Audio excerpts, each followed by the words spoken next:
Darkcast Network, the light shines brightest on our indie podcasts.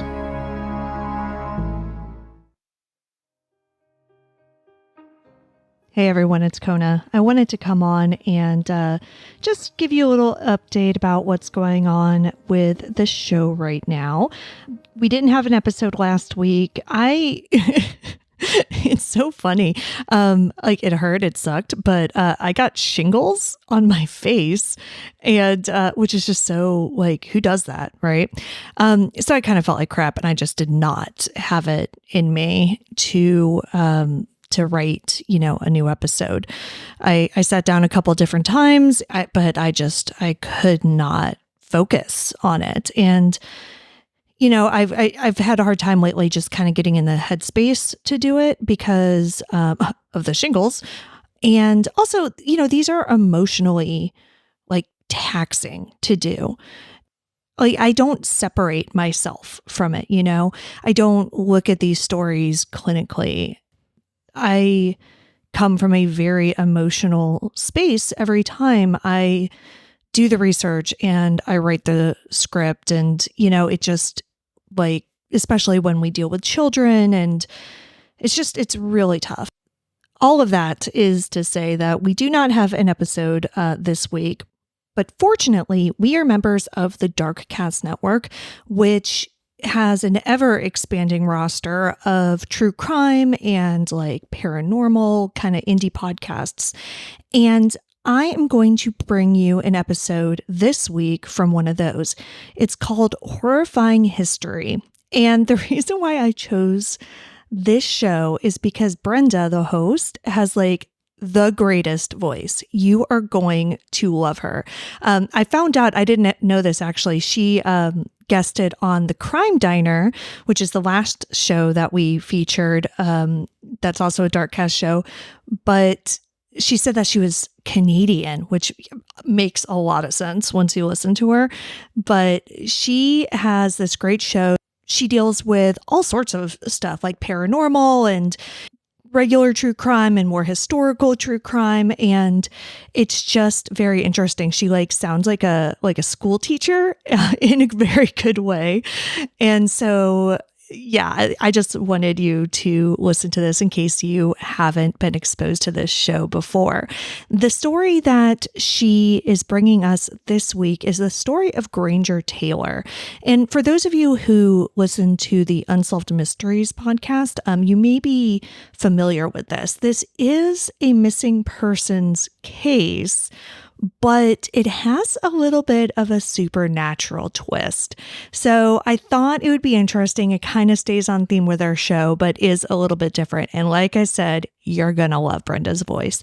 So thank you so much. I do apologize. I really, really want to be consistent and really want to bring you new episodes every single week. But unfortunately, sometimes life does not allow for that. But my face is mostly healed, so I'm feeling a lot better. And I'm hoping this week, and I'm going to get back to it and start bringing you fresh content. But in the meantime, please enjoy this episode of Horrifying History about the case of Granger Taylor.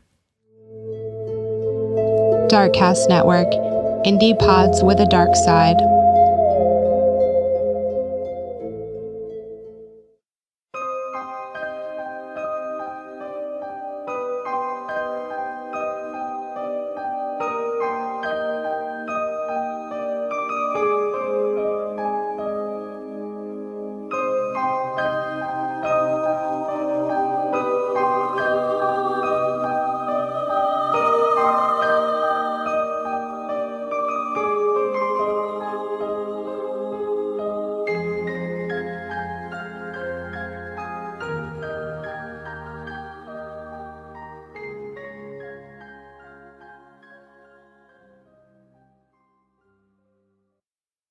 My name is Brenda, and welcome to Horrifying History, where you will hear about the unexplained, paranormal, and supernatural happenings that have stained the pages of history. People thought that Granger Taylor was an eccentric, but they also knew him as a mechanical genius. Over 40 years ago, Granger left a note for his parents saying that he boarded an alien spaceship and he was never seen again. Welcome to episode 130, Granger Taylor.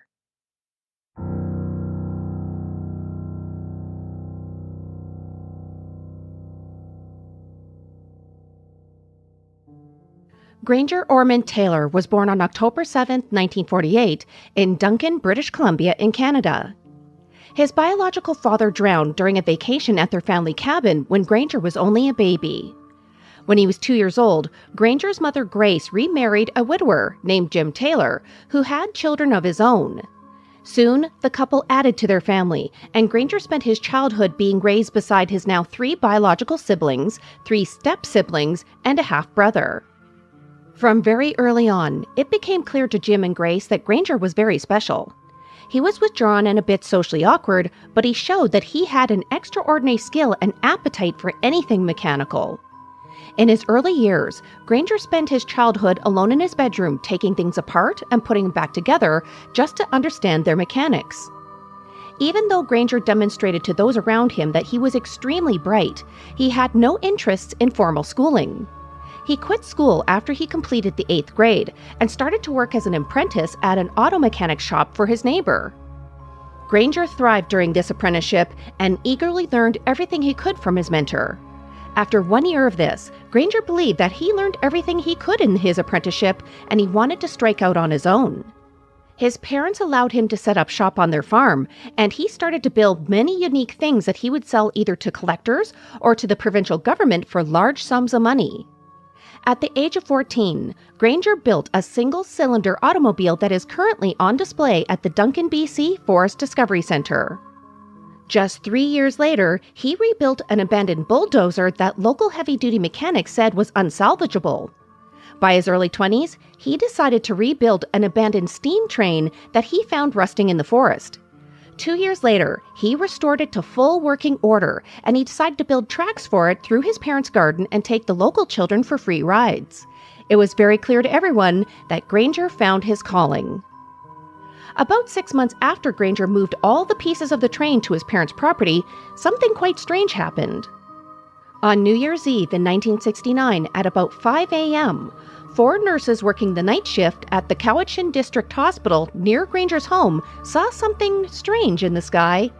It was a brightly lit flying saucer, and it was hovering silently just outside the hospital's windows. It was about 3 stories off the ground, and it just hovered.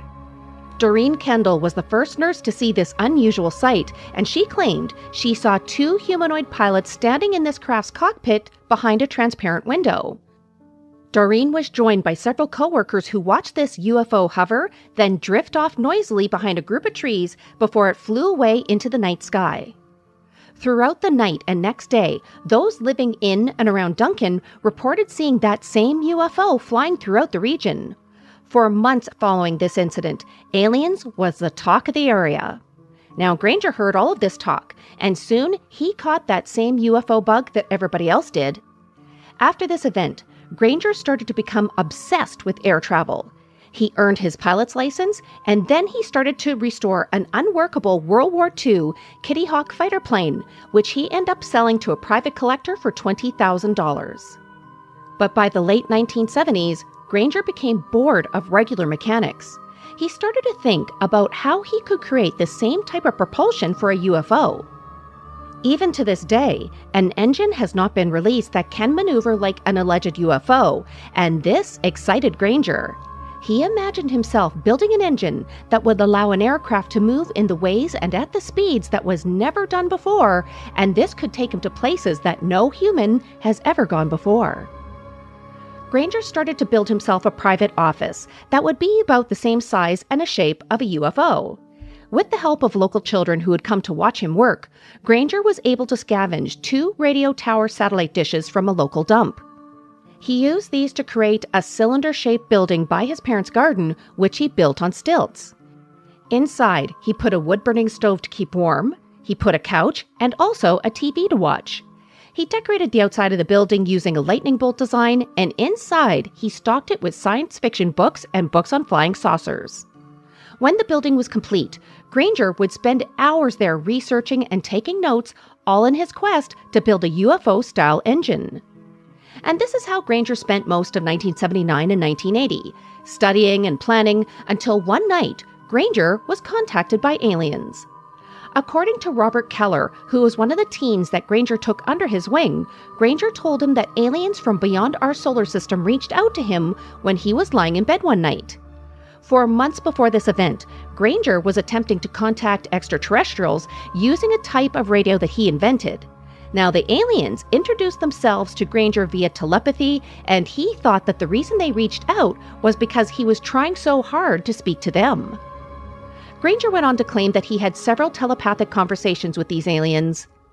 After these instances, he would ask the extraterrestrials questions like, how did their engines work and what was their propulsion source? Now, the aliens didn't give him any blueprints of their technology, but they did divulge that the secrets to their engine propulsion had to do with magnetism. Ironically, in the years before this event, Transport Canada created a UFO program in December of 1950. It was formally funded by the Canadian government until mid-1954 and continued without their funding until 1962. Its name was Project Magnet, and it resulted in the conclusion that UFOs were most likely extraterrestrial in origin and were likely operated by the manipulation of magnetism. In October of 1980, Granger joyfully told Robert and another friend, Bob Nelson, that the aliens contacted him again. But this time, they asked him to go on a trip with them throughout the Milky Way galaxy. Considering that Robert and Bob already saw their friend as quite eccentric, they believed that he was likely having strange dreams, or maybe it was something he hallucinated. But at the same time, the two of them thought if there was anyone on our planet that the aliens would take with them, it would be Granger. That's why Robert and Bob asked Granger if they could go too. Granger refused, and he claimed that they would be leaving too much behind where he wouldn't be. He then told his friends that the aliens were going to pick him up for their trip on a raining night, so others could not see their spaceship. But here's the thing, my spooky friends. Granger's friends to this day believe that Granger was completely competent as he said what he did. He didn't demonstrate any symptoms of mental health issues. The only thing that stood out is Granger loves smoking marijuana. His friends would later say that Granger actually did some of his best thinking while he was under the influence. He actually told him that his plan was to seal up his backyard spaceship and turn it into a giant hotbox where they could smoke their way into another reality. But Granger didn't only use cannabis. He also experimented with hallucinogens like LSD, but there were no reports or evidence that Granger was addicted or a habitual drug user that would impact his thinking process. Could it be that Granger's conversations with the aliens could have been all part of a drug trip? So about a month later, news outlets in British Columbia were putting out stories about what the newspapers were calling the storm of the century. That November, it was considered to be the wettest month in half a century. The area suffered flooding, and the risk of mudslides grew due to there was a total rainfall of 310.9 millimeters, or 12.2 inches of rain that month. On November 29, 1980, the town of Duncan got hit with a storm that produced thunder and lightning, torrential pouring rains, and gale-force winds. Trees were uprooted and power lines fell, but none of this stopped Granger that evening. At about 6 p.m., right before the peak of the storm, Granger went to one of his favorite places, Bob's Grill. He was well known to the staff, and the waitress who served him that night was no different. She would later report that Granger was dressed how he normally did, in blue jeans, heavy work boots, and a brown knit sweater, but considering the conditions outside, it stuck out to her that Granger didn't have a coat. It crossed her mind that Granger was not at all prepared for the weather outside, but it didn't worry her since she thought, as most people did, that Granger was just a little bit quirky. Half an hour later, Granger finished his meal, he paid his bill, and he went out to his 1972 light blue Datsun truck. This was the last time anyone saw Granger Taylor.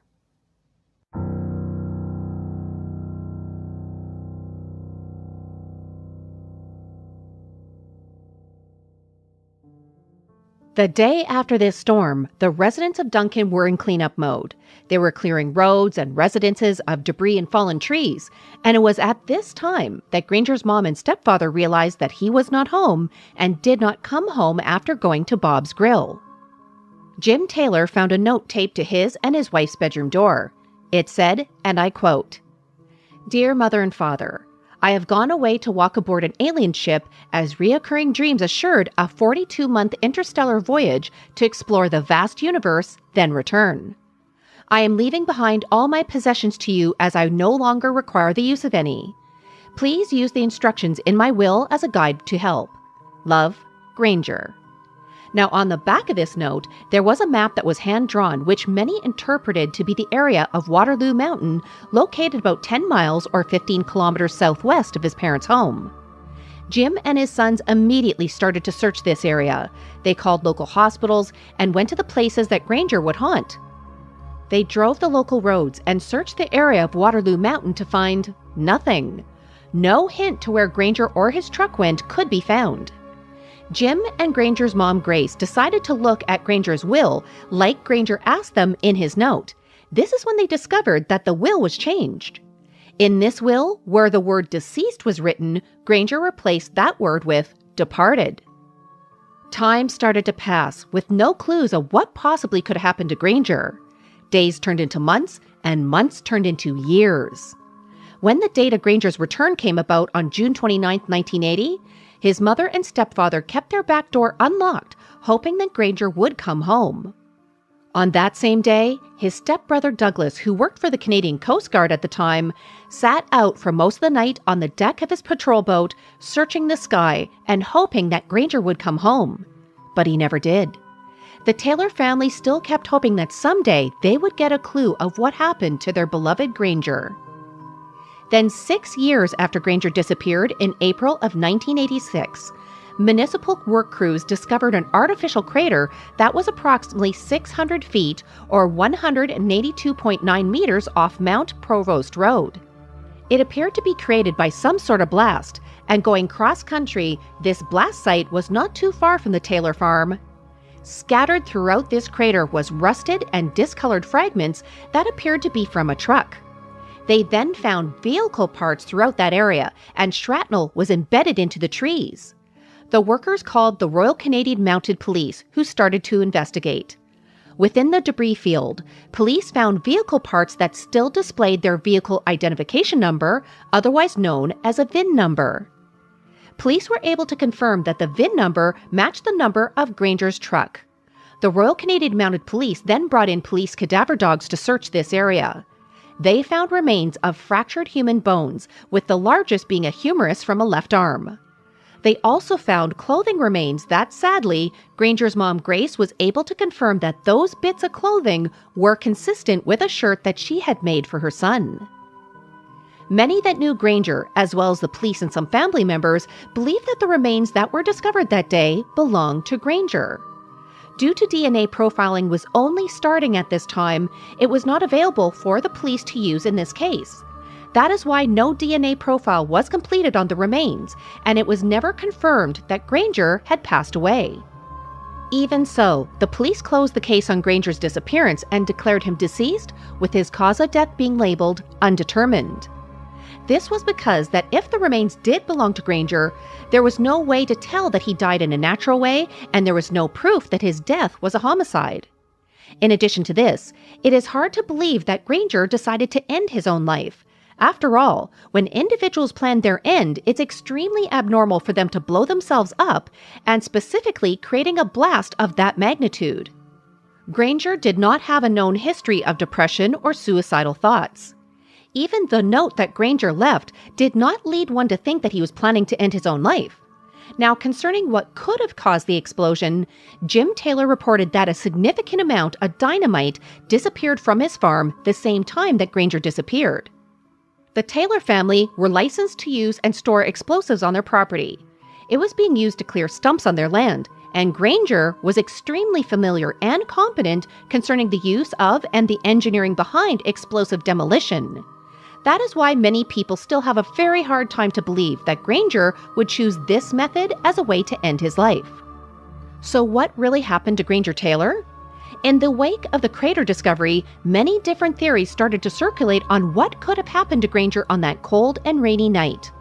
The first of these is that on the night he disappeared, Granger had loaded his own truck full of dynamite, drove to the location of the blast site, and deliberately ended his own life. Some speculated that Granger became frustrated and depressed when he could not solve the mystery of UFO propulsion and was unable to cope with his failure. So, he concocted the tale of him taking an interstellar voyage to ease the pain for his loved ones that he left behind. But to those who were close to Granger, this theory makes no sense at all. They said there were no signs of depression or frustration, nevertheless suicidal ideation. So that brings up our second theory. Granger blew himself and his truck up by accident. Some believe that Granger decided to bring the dynamite with him that night as a way to try to signal the aliens where he was, or to somehow help facilitate his journey into outer space. As he did, the explosives detonated early, taking Granger's life. So how would this be possible? Dynamite is made of nitroglycerin, sorbents to absorb or adsorb liquids or gases, and stabilizers. The maximum shelf life of nitroglycerin-based dynamite is 1 year from the date of manufacture under ideal storage conditions. Regardless of the sorbent used, eventually sticks of dynamite will start to weep nitroglycerin, which can pool in the area where the dynamite is being stored. This will cause crystals to form on the outside of the sticks, resulting in them becoming even more sensitive to movement or temperature. And when I say sensitive, my spooky friends, I mean if the material is even slightly jarred, the chemicals inside can become unstable. This will lead to it detonating. Now, in addition to this, dynamite that gets wet can cause the nitroglycerin to leak even further. Could it be that Granger took older dynamite that exceeded its shelf life and it weeped into its container? Could have the heavy rains that month made the dynamite wet and caused the nitroglycerin to leak further? Then on that damp and raining night, the dynamite was jarred, which caused it to ignite? Well, then there's another theory, that Granger Taylor had undiagnosed and untreated mental health conditions. As we mentioned earlier, Granger told his friends that he was being communicated with telepathically. But was it aliens? There are many reasons why a person can have the perception or sensation of hearing voices while awake when there's no one around. In recent studies, researchers have studied the occurrence of auditory hallucinations in the human brain. Hearing in its basic form is processed in the temporal lobe, and research has shown that a particular region of the left temporal lobe is more active in people suffering auditory hallucinations in compared to people not hearing voices. There are many causes for this to happen. Some include former traumatic incidents causing a dissociative disorder, a result of assault or abuse, a lack of sleep, or the side effect of some medications. It also can happen with the use of some street drugs, when mourning a person that you love, or it can be part of a dream state. But also, it can occur if a person is suffering from schizophrenia. Schizophrenia is a psychological disorder that affects the way a person interprets reality. It involves a variety of symptoms that are rooted in thinking, emotions, and behavior. Symptoms usually start between the ages of 17 and 30 and include things like hallucinations, delusions, and disorganized speech or thinking. Now, considering Granger's case, what if Granger started to show symptoms of schizophrenia and the aliens that he was speaking to was all in his head? This is something that we'll never know for sure, but if this was true, Granger's use of cannabis and hallucinogens did not help. Schizophrenia is a very complicated condition that involves many different factors like genetics, viruses, and chemical imbalances in the brain. But scientists are currently studying the role of drug use in patients with schizophrenia, and so far, the results are quite interesting. In one study, it was discovered that cannabis is one of the most commonly abused substances amongst individuals suffering from this condition. The one thing that both this disorder and cannabis has in common is psychosis. Studies have shown that when people use cannabis, they can have psychotic symptoms, and if you suffer from schizophrenia, this only gets worse. In fact, if you carry the specific genes that can affect brain chemistry, cannabis will only raise the chance that you will get this disorder. It can also cause schizophrenia to start as much as 3 years earlier than if there was no cannabis use. The same thing can be said for hallucinogens that Granger's friends had said that he also used. LSD-induced hallucinations resemble a type of hallucinations that is experienced by schizophrenic patients. It also can cause panic, extreme anxiety, and drug-induced psychosis. Due to LSD being illegal in many countries, studies analyzing the connection between LSD use and schizophrenia had stopped. But even so, experts are divided. Some believe that the use of LSD and schizophrenia are only related by common symptoms, while others believe that LSD can be a catalyst for the onset of schizophrenia. But without a body to test, we will never know for sure if this is what was happening to Granger. And lastly, there's the theory that many who knew Granger hopes to be correct, that Granger Taylor was picked up by extraterrestrials on that dark and stormy night. Many hope that he's living his best life on an alien spaceship flying throughout outer space and learning from these evolved beings. Some believe that this can't be possibly true, since Granger's date that he was supposed to return home has long passed. But you know what, my spooky friends? That may not be entirely true. According to Albert Einstein's theory of relativity, time is relative. For example, a car traveling at 60 miles an hour or 97 kilometers an hour will appear to a stationary observer to be going 120 miles per hour or 193 kilometers an hour by a driver going the opposite direction at the same speed. Now, this also impacts time. Depending on the observer's relative position within a gravitational field, that observer would experience time passing at a different rate than another observer. This is called time dilation, which is the slowing of time perceived by one observer dependent on their motion or position in a gravitational field. So if you were traveling on a spaceship at 95% the speed of light and go to a planet that is 9.5 light years away, that trip would take 10 years to a person on Earth.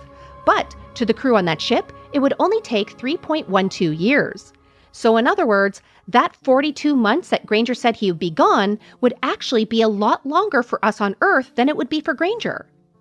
Perhaps, someday, Granger will return from his voyage around our universe to find a very different world from the one he had left.